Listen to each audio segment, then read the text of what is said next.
Yo creo que es una combinación de cosas. Un enojo muy particular de que me dijeron que no podía ser yo creador de contenido. Eso me reventó el cerebro. ¿Quién te dijo eso? Todavía, o sea, la verdad es que es algo que no me gusta aventar reflectores Ok. a esa negativa, pero esa fue una. La otra también, sí hay que decirlo, es un tema comercial. O sea, yo sí quería hacer mis redes para tener una prospección de inversionistas, ¿verdad? O sea, Sí. conocer gente que puede invertir en mis fondos. Y la tercera era el llamado de creador, que, que sí, o sea, sentía, así como había hecho los libros, sentía que podía dar más, ¿no? Con la parte de video. Que tú ves mis primeros videos y te das cuenta de algo que muy poca gente reconoce. O sea, yo no me había formado con una escuela ni de actuación ni de trabajo de cámara. Sí. A ti te tocó trabajar en video desde los inicios, digamos, de Roberto. Yo era un tipo que escribía. Pues yo también empecé. Yo empecé con un blog escrito. Y yo migré a los videos porque me di cuenta que mis artículos escritos no los No, consumía la gente. Entonces cambié de formato y al principio era muy malo. De hecho, al principio me daban tanta pena mis videos que salía con lentes oscuros porque no quería que la gente me reconociera. Y por ahí hay videos del 2009, 2010 en donde salgo yo con lentes. con lentes dando videos de noticias y me tocó también adaptarme a este formato y por mucho tiempo mis videos no me gustaban, sentía que era un personaje o lo sentía muy alejado a mi yo real, a mi yo real entre comillas, ¿verdad? Pero para mí también me costó batallar y más porque yo no estaba acostumbrado mucho al tema del reflector, siempre fui muy callado, ¿no? Sí, fíjate que creo que para todos los que tengan la intención de arrancar a hacer contenido, hay una parte, otra vez hablando del skill set, de las habilidades que se necesitan, hay una parte de formación en términos de actuación y el carisma frente a la cámara que es muy valioso y te pone 3 pasos adelante de los demás creadores. Es algo que, por ejemplo, Diego Dreyfus hace muy bien. Él tenía una formación de actuación. Sí, claro. Entonces, lo pones frente a la cámara y era mucho más fácil. A mí me ayuda mucho la formación que yo tenía como orador de hablar en público, pero no es la misma formación la que necesitas para hablar frente a la cámara que la que necesitas para hablar frente a un público. Sí. Yo me sigo sintiendo más cómodo frente a una audiencia, o sea, frente a un público en vivo de 100, 500 o 1000 personas que frente a 30 cámaras. O sea, sigue siendo más comodidad en donde creciste. Pero eso sientes que llegó un punto en el que cambió, porque entiendo a lo mejor que dices ahorita, pero también en tu defensa, esa comunicación que tenías a lo mejor más de orador, más agresivo, funcionó muy, muy bien al principio. O sea, al principio la reventaste y muy rápido. ¿Qué sientes que cambió? A ver, primero, yo creo que soy un tipo muy práctico y soy un tipo que aprende muy rápido. Entonces, ¿qué fue lo que hice? Fue voltear a ver y decir, a ver, vamos a ver qué es lo que está funcionando en redes. Me puse a leer, cosa que muy poca gente hace. Sí. Me puse a leer realmente qué es lo que funciona, me puse a estudiar casos interesantes y también me acerqué a gente que ha tenido mucho éxito en redes para aprender de ellos. Y de todo eso fui sacando mi propio método. De hecho, en el libro de Halcones de Venta, el 7º libro, justamente publico el método que termina dándome el crecimiento, pero que también termina provocando esta caída que tuve el año pasado. Halcones de Venta habla de un método muy sencillo que es B1, B2, B3. Entonces, el método B1, B2, B3 es importante porque quien hace contenido de negocios, y aquí es en donde se parte una Y enorme. Hay quien hace contenido de entretenimiento y hay quien hace contenido mucho más racional o de negocios. O sea, no sé ni cómo en qué categoría ponerlo, pero no es un contenido que te va a hacer reír. Sí. Ese tipo de contenido es muy difícil volverlo viral. Por lo tanto, necesitas una pieza viral que te ayude a jalar los contenidos que van atrás, que yo les llamo de valor. Uh-huh. Entonces yo hablaba B1 viral, B2 valor, B3 venta. Ese es el modelo B3, ¿no? Entonces yo decía, pongo una pieza viral, hace mucho ruido, la gente se acerca a mí, pero después les digo, oigan, ¿qué creen? Esa B1 no importa, quédense a ver el B2, el oro está aquí. Sí. El oro en video es en estas piezas. Y entonces la gente veía las piezas del B2 y luego eventualmente, cuando yo quisiera vender algo, lanzaba un B3 y entonces vendía, monetizaba de la manera que yo quisiera monetizar. Esa estructura para mí sigue siendo muy interesante para quienes no hacen entretenimiento. Sí. Porque los que hacen entretenimiento tienen una... O sea, yo sí veo, Roberto, que es mucho más fácil hacer contenido de entretenimiento porque es mucho más compartible, es mucho más para conectar con la gente y entonces el efecto de viralización es mucho más sencillo. Y en cambio volteé a ver todos los que hacen trabajo de creación de contenido de negocios, ¿cuántos ubicas? ¿Cuántos reconoces a nivel viral? Sí. Yo sí conozco porque me clavo en el tema y me identifico mucho con lo que dices. O sea, a lo mejor lo tenía estructurado de una forma distinta, pero es la misma arquitectura. O sea, para mí a lo mejor el contenido base es este podcast que se puede catalogar como entretenimiento, pero no necesariamente es a lo mejor comedia o no es un contenido muy llamativo, muy vistoso. Entonces yo sí necesitaba de este bracito comercial para atraer gente a mi funnel y en este funnel ya empiezan a consumir mi podcast, que para mí, pues por mucho tiempo estos fueron mis videos a lo mejor de crítica política, mis videos de crítica social. Ahorita los memes me funcionan mucho, hay mucha gente que a lo mejor ni siquiera sabe que tengo un podcast, pero me ubica por algún meme Sí. y eso me acaba trayendo gente y finalmente tengo este contenido más de venta que pues está sustentado por el tema de mis libros. O sea, me identifico mucho con esa forma de trabajar y sí, o sea, a mí también no me interesaba ser a lo mejor la persona más viral, sin embargo me gustaba crecer una audiencia que me pudiera dar lo suficiente para yo poder tener una plataforma para sacar mis proyectos sin necesariamente tener el ser el más viral como meta o el ser el más popular como meta, ¿no? Y ahí tú tomas, fíjate, en el crecimiento de las comunidades yo veo 3 ingredientes. Viralidad es uno, colaboraciones es otro y pauta es otro. Esas son las tres palancas, ¿no? La transición que hiciste de los videos, de los monólogos tuyos a estas colaboraciones me parece extraordinaria, cabrón. Es una jugada extraordinaria porque tu motor de crecimiento son las comunidades de todas las colaboraciones que haces. Sí. Entonces estás en una posición estratégica increíble. Ahora, quienes no tenemos esta posición, porque yo no tengo tantas colaboraciones, es algo que estoy trabajando, pero mi agenda no me permite hacerlas tanto, tenemos que recurrir mucho o a la viralidad o a la pauta, al final. Sí. ¿Va? Entonces, te metes al tema de viralidad y entonces dices, ok, vamos a hacer un viral. Vamos a hacer un viral de negocios. Sí. Es como poner o sea, lo volteas y es totalmente cuesta arriba. Y ahí es en donde cometo un error gravísimo, que es modificar, o sea, básicamente es hacer lo que sea con tal de tener esos éxitos virales. Sí. Y ese es un error del que hoy te puedo decir que me arrepiento. ¿Tú crees que es un error? O sea, yo entiendo de lo que dices y de dónde vienes porque yo también lo he hecho. A lo mejor no con un discurso tan agresivo porque yo no hablo de negocios y entiendo cómo el tema de negocios se puede volver mucho más atacable. Pero, por ejemplo, yo sí caía mucho en sobresimplificaciones de ciertas cosas para atraer gente a lo que para mí es el contenido que me gusta, que son mis podcasts. O sea, por ejemplo, no sé, en Twitter, a lo mejor tuiteaba alguna frasecita que yo sabía que iba a causar ruido para que la gente volteara a ver y después me consumiera esto. O sea, el podcast. Mm. Entonces, ¿tú crees que es un error eso? Sin duda. ¿Por qué? Porque el tema de negocios en particular es algo que es de un nicho muy pequeño en la población. O sea, creo que, y ahí es en donde creo que tiene otro acierto creativo. Me parece que aquí estoy, vine a entregar aplausos acá. Pues ya también de aquí tu libro. Pero te voy a decir algo. Me gusta la connotación de creativo porque te abre un abanico bien grande, ¿no? Entonces, ¿quién puede ser creativo? Pues puede ser un deportista, Sí. puede ser un O sea, el abanico que te abre es impresionante. Cuando yo te digo emprendedor, automáticamente dices negocio y automáticamente eso el mundo divide a quienes tienen o quieren o aspiran a tener un negocio de los que ni siquiera está en su radar, ¿no?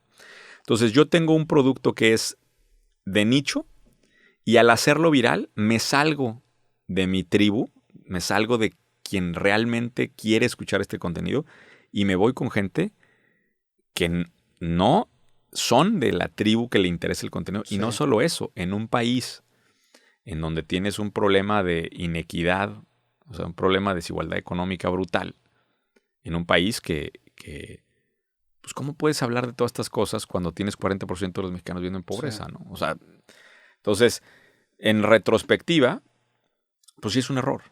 Pero ¿de qué otra forma te podrías haber dado a conocer sin caer en esto? Yo creo que el posicionamiento que hoy tengo no es el ideal. Esa es mi conclusión. O sea, yo debía haberme quedado con una comunidad de 100,000 seguidores extraordinarios, dueños de negocio todos, y estar cómodo con eso. Eso es lo que debía haber hecho. Y no aspirar a un crecimiento mayor. Y crecer más lentamente de boca O no a crecer. boca. O no crecer. Pero para llegar es que entiendo lo que dices y de cierta manera me identifico porque yo también, mi podcast pues era muy de nicho, a lo mejor hace 2 años, y con este último crecimiento que ha tenido el proyecto, pues también hay gente a lo mejor a la que no, simplemente no se identifica conmigo, no se relaciona conmigo porque vivimos en contextos completamente distintos. Totalmente. Sin embargo, pues tienes un porcentaje de bateo, ¿no? O sea, a lo mejor 5 no se identifican contigo, pero 2 sí, entonces esos 2 empiezan a aportar a tu comunidad. En tu caso, a lo mejor por tu discurso, esos que no se identifican, no nada más no se identifican, sino que se enojan contigo y a lo mejor se generan odio activo hacia ti. Pero de otra forma, ¿cuál sería la manera de llegar a esos 100,000? Con puro B2. Ok. O sea, si yo hubiera hecho solamente videos de valor, me hubiera tardado años, ¿eh? Sí. Años. Y eso es lo que pasa con muchos de los autores de libros técnicos de negocios. Yo te empiezo a dar ahorita nombres de autores ¿no? O sea, gente que yo sigo, o sea, que tiene cero aspiración del número. Claro. Pero ahí es en donde mi mindset competitivo me orilló a más. ¿No? Sí. Más, ¿no? Pero tú ves un tipo como Mike Michalowicz en Estados Unidos o ves un tipo como Scott Galloway, son tipos que no están preocupados por el número de la comunidad porque saben muy bien quién es la audiencia, ¿no? Sí. Y eso es lo que, en donde yo dije, pero fíjate cómo yo pensaba en aquel momento, Roberto. Yo decía, es que si utilizo esto, la gente, más para que te des una idea, un video en donde ponía carros, aviones, lujos, cualquier cosa, tenía a veces 5 o 6 veces más reproducciones que un video de valor, un video de técnico de negocios. Entonces yo decía, oye, si les pongo tantito esto y con eso logro que alguien más voltee a ver el otro, sí, igual y convenzo a alguien de que con el potencial que tiene, si desarrolla sus habilidades puede volverse un gran emprendedor. Y para mí eso valía la pena. Esa era la lógica, digamos, detrás del proceso. Sí. Ahora, el problema es que pues cada vez se va desviando más. Y ahorita que decías esto, los videos virales, si tú te fijas, los videos míos de valor han estado muy en sintonía en lo que he sido el creador de contenido, muy alineados a promover un modelo organizacional que yo tengo que se llama 11. Han sido muy congruentes desde el inicio. Los videos virales se fueron distorsionando, sí, y empezaron a moverse a espacios. Y entonces ahí eso pasa, o sea, y lo que te pasó a ti con este tema, me identifico mucho contigo porque cuando yo hacía los videos de crítica política sentía que me pasaba lo mismo. Ahorita que te decía, a mí no me gustaban mucho mis videos, era porque yo sentía que estaba cayendo en una cámara de eco que me orillaba a polarizarme más, porque veía que eso se compartía más, que entre más tajante seas con tus opiniones, más reductivo seas, más se comparte, porque el algoritmo está creado para ser lo más simplista posible y que la gente lo comparte. Entonces yo de repente volteé a ver mis videos y decía, no mames, eso no soy yo. Y por eso para mí eso fue el surgimiento del podcast, el entender que estos videos desde una perspectiva retórica, hablándole a la cámara, formulaban un personaje y el bajarlo a nivel dialéctico me permite ser yo. Entonces ahorita veo mis podcasts y sí digo, bueno, pues soy yo. Pero eso es algo que o sea, a ti te pasó, a mí me pasó y a muchos creadores les pasa. El algoritmo te dice, oye, esto funciona y tú mismo inconscientemente te vas haciendo para darle razón a ese algoritmo y que te compartan más. Claro, y en mi lógica era, pues es el 10% de los videos. Sí. Realmente la cantidad de videos en eso, Roberto, era muy poco, ¿eh?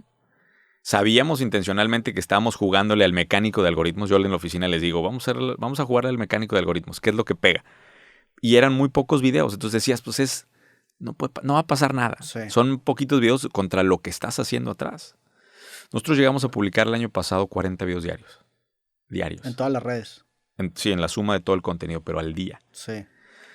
Eso es algo que también yo cuando empecé a hacerlo, el crecimiento de este podcast con clips, realmente en México toda la única referencia que hacía una cantidad de videos gigante. O sea, ahorita nosotros estamos publicando 5 videos al día en cada red social, que serían 5 en Instagram. ¿Pero son los mismos? Son los mismos. No. Digo, editados distintos. Okay. Lo tuyo eran videos distintos. Videos distintos. ¿Y cómo encontrabas tanto tiempo? ¿Cómo era ese piloto automático? No, es que yo tengo un equipo, ahorita son 12 o 14 editores en total. Ok. No, pero eran videos tuyos hablando. Sí, correcto. ¿Y esos videos, cómo hacías tantos? Lo que pasa es que yo, en el momento en que yo empiezo a meterme ya de lleno al contenido, empiezo a tocar base con los grandes creadores de contenido a nivel global. Entonces, como te decía, yo estudio, leo y me acerco con gente. El año que fue en 2019 tuvimos la oportunidad de estar tanto con Grant Cardone, con Gary Vee, con muchos de los creadores que son referencia en mi espacio. Sí. Y me senté a entender el modelo. Mucho del modelo que ven mío, de cómo produzco contenido, está relacionado al modelo de Gary Vee. Sí, sí. Que es una referencia interesante más. Tienes un video con él, cuando fuiste a la junta y vi ese video y se me hizo bien interesante lo que te dijo, porque él creo que en esa plática te dijo que confiaras en que tu yo del pasado había preaprobado lo que tu yo iba a decir, para que pudieras quitar ese filtro de editar, ¿no? Esa es la llave que te abre a que puedes producir la cantidad de videos que quieras. Yo creo que esa frase también para mí fue muy importante de justamente soltar y poder dejar que alguien más haga los clips de este podcast y yo poder solamente dedicarme a platicar. Y a mí me dijo una cosa, Gary, me dijo, un poco detrás de cámaras, me dice, mira, Carlos, si tú fueras un productor de comedia, puedes hacer un video a la semana. Estás tranquilo. ¿Tienes talento? Con un video a la semana estás tranquilo. Nuestros videos, como el algoritmo no van a tener ese nivel de compartidas, van a generar muy poca atracción. Entonces, ¿qué necesitas? Pues si le pegas, vamos a decir que con las compartidas puedes llegar al 1% de la comunidad que tienes. Pues tira 6 videos y es el 6%. Entonces, él tira, en aquel momento, en 2019, estaba fabricando 80 piezas al día. 80 piezas al día. ¿Cómo grabas 80 piezas al día? O sea, ¿cuánto te tardas? ¿Cuánto tiempo? O sea, 80 piezas diferentes. Diferentes. Es una locura. Una locura. Pero es que no, o sea, son contenidos pilares, Roberto. Tengo en la nube no sé cuántas miles de horas grabadas mías. O sea, literalmente hay material. Es un tema, si lo ves como fábrica, el insumo son los contenidos pilares. O sea, a mí me grabas, yo voy a una gira y estoy 8 horas frente a público. O sea, realmente no hay un proceso para tú planear el contenido, simplemente documentan tu día y de ahí sacan extractos que se comparten en redes. Correcto. O sea, bueno, hay una mezcla, ¿no? En la parte de crear contenido y en la parte de documentar contenido. Pero digamos, el grueso era 80% es documentar. Okay.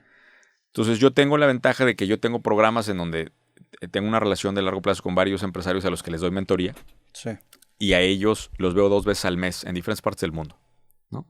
Entonces es un grupo bien padre porque los voy apoyando en sus diferentes negocios y mi compromiso con ellos es ver, yo pongo de cuenta que cedes 2 veces al mes y el que quiera ir de ese grupo va, se acerca conmigo, tenemos clases y más, todo eso lo grabo. Entonces imagínate cuántas clases tengo grabadas y horas y horas y horas de contenido. Sí. Que es valiosísimo porque creo que en el largo plazo toda esa información en la nube, después va a haber editores ya no humanos, sino va a haber, creo que inteligencia artificial que puede editar eso. Sí. Y va a poder generar piezas bien interesantes. Entonces creo que en el largo plazo va a ser un activo bien valioso. Pero eso, entonces, con la metodología de Gary, me dijo Gary, entre más, o sea, tu crecimiento está directamente atado a la producción de contenido que puedes hacer en esta temática. Lo vuelvo a decir entre paréntesis, porque mi temática es de negocios, que es aburrida, vamos a decir. ¿Pero tú no crees que aplique para más temáticas? Sí, seguro. Para las que no son las que no generan una respuesta emocional agresiva, sí, es lo mismo caso. Sí. Entonces, pues yo regreso, digamos, del viaje con Gary con la cometida de cómo le hago para fabricar. ¿Esto qué año fue? 2019, okay. Sí, inicios de 2019. Que ahí ya estabas en redes. Sí, claro. En 2018 empiezo, en mediados de año empiezo a hacer parte del contenido. Antes de ir a lo del regreso del viaje de Gary, ese primer año, ¿cómo fue para ti? O sea, ese primer año, ¿qué tipo de videos hacías? ¿Era esta parte de documentar o era estos videos de pizarrón? ¿Cómo eran? Eran parte pizarrón, parte y creación de contenido. Hacíamos de uno y lo máximo que llegué a hacer son 4 piezas al día. Okay. Ese fue mi máximo que logré. Y era Facebook solamente. Y era, o sea, teníamos algo en Instagram, pero muy, muy, muy incipiente. Y en Facebook tuvimos 4 o 5 videos virales. Sí. Básicamente. De hecho, Meléndez acá está que participó en uno del primer video viral que nos pegó. No sabíamos ni que era un viral. ¿Cuál fue el primer video viral? Un video que se llama 5 hábitos para ser millonario. Sí me acuerdo de ese video. Sí. Una locura de video. Sí. ¿Cuánta gente lo vio? No, o sea, creo que 20 millones, 25 millones, o sea, una locura. Luego vino Negocios Pendejos, que también fue una locura. Se llegó a 3 millones de views en un día, 24 horas. Sí. En aquella época de Facebook, era o sea, el botón de share te llevaba a la luna, ¿no? Y ese tráfico que te generaron estos primeros videos virales, ¿hacia dónde los dirigías? Más nada. ¿Ya tenías una plataforma de algo? Nada. Era simplemente crecer una preparar a la comunidad. Yo les decía, van a invertir conmigo y van a hacer esto y vienen cosas buenas. No había una estrategia de monetización atrás. Okay. No la había. De hecho, el tema de monetizar, eso ahorita sí que lo platicamos, pero el tema de monetizar vino mucho después. Sí. Y otra vez, pues vino porque yo le estoy buscando y buscando, rascando a esta, ¿qué más se puede hacer con esto? ¿No? Pues estás dedicando tiempo, estás teniendo ya algo. Y era obvio y era evidente que ibas a querer monetizar. Sí. Cualquier persona que hace una comunidad va a querer monetizar de alguna manera. Ahora, regresando a lo de Gary Vee, sí fue revelador el proceso. Y si te fijas en la comunicación de Gary, yo le platicaba, cuando yo hablaba solamente de temas inmobiliarios, llegué como a 10,000 seguidores. Y me doy cuenta rápidamente que es la temática la que está limitando que crezca yo más. Entonces yo cambio la temática de emprendimiento. Te cuento esto porque el mismo Gary me dijo, vas a ver cómo va a migrar mi temática. No sé si has visto recientemente, los videos originales de Gary eran mucho más de negocios, de emprendimiento. Y ahorita, no sé si lo has visto recientemente. Tengo rato sin verlo. Pero está muy enfocado nada más en tema emocional. Yeah. Gratitud, te habla de optimismo, positividad. También le cayó un backlash fuerte a Gary, ¿no? Pues el tamaño de su comunidad era tan grande que el mismo concepto de emprendimiento ya no hacía sentido para el tamaño de comunidad que tiene. Y entonces él termina diciendo, ¿sabes qué? Pues tengo que cambiar inclusive el contexto, que es algo que yo no quiero hacer. Yo estoy muy convencido de que lo que yo amo hacer es meterme al método, a la ciencia de cómo crecer negocios. Esa es mi pasión, eso es lo que literalmente me duermo, despierto y eso es lo que estoy pensando. Y ahí es en donde yo me quiero quedar. Y eso va a limitar el tamaño que pueda crecer. Sí. Yo termino después trayendo a Gary acá a México. No sé si te tocó verlo. Hay de hecho un video donde llego con mariachi a verlo y la chingada. Y estamos ahí bailando. En el aeropuerto, sí. Lo traigo ¿Qué fue? ¿Fue un evento aquí, el Inc. o qué fue? Lo trajimos para Inc. Eso fue el mismo año, pero ya en noviembre, digamos que ya había pasado todo el año. Y le digo, oye Gary, ya estoy haciendo lo que me habías dicho de los 40 videos y ya estamos creciendo cabrón. Le digo, ¿y qué me falta? Y me dice, te falta que te vean como parte de la cultura pop mexicana. Ese fue, me acuerdo perfecto del hotel a la conferencia platicando con él. De hecho está grabado también eso. Tú tienes que volverte parte de la cultura pop. Le digo, ¿y qué es eso? No, pues música, métete a... Y entonces ahí es cuando empiezo a hacer todas estas colaboraciones totalmente fuera del espectro de mi tribu. Empiezo a hacer colaboraciones con todos los creadores de contenido, de entretenimiento principalmente. Está bien cabrón porque eso que dices, o sea, realmente un creador de contenido orientado a una temática como la tuya, el crecimiento masivo eventualmente termina en un camino de ataque, ¿no? Porque si le hablas a un nicho muy específico. O sea, yo, por ejemplo, sigo a muchos creadores, no muchos, pero sigo a algunos creadores en el tema de e-commerce. Y es una comunicación que va orientada a cierto tipo de personas específicas con cierto, a lo mejor cierto ingreso económico, con ciertas características que si extrapolas esa misma comunicación y la aplicas en otro lugar, se recibe muy mal, entonces le hablan mucho a nichos. En tu caso te popularizaste, te viralizaste a nivel nacional y esa comunicación que en un principio estaba orientada a una cierto tipo de demografía se le empezó a aplicar a demografías a los que a lo mejor no aplicaba. También un poquito alimentado porque tú te gustaba picar como el avispero, ¿no? Claro. Con el tema de Minions y así. Y se generó una explosión mediática. 100%. Y también muy mal manejada.